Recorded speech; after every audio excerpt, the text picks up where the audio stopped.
سیدنا امام غزالی رحمۃ اللہ تعالی علیہ کی بات میں پڑھ رہا تھا، حجت الاسلام، جن کی کتابیں پڑھ کر کے لوگ اللہ کے ولی بن گئے۔ امام غزالی کا نام سنا ہے؟ اتنی کتابیں انہوں نے لکھا، تصوف کے امام ہیں، علم کلام کے امام ہیں، منطق کے امام ہیں، فقہ و تصوف کے امام ہیں، بے شمار علوم و فنون کے دریا بہائے ہیں۔ اس حجت الاسلام امام غزالی رحمۃ اللہ علیہ کے انتقال کے بعد ان کے بھائی نے ان کو خواب میں دیکھا اور پوچھا آپ کے ساتھ اللہ نے کیا معاملہ فرمایا؟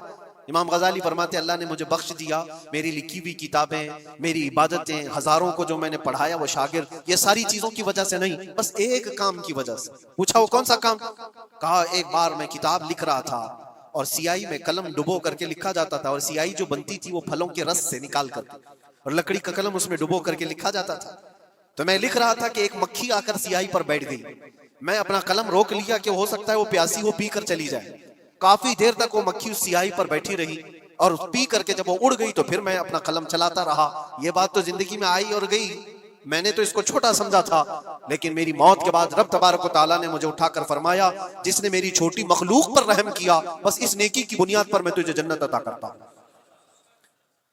ایک جانور پر رحم کرنے کی بنیاد پر، ایک جانور پر رحم کرنے کی بنیاد پر، اور حدیث پاک میں، صحیح حدیث پاک میں یہ بھی ہے، ایک طوائف تھی جس نے مرتے ہوئے کتے کو بچایا تھا پانی پلا کر، اور اس بنیاد پر اس کی بخشش ہو گئی۔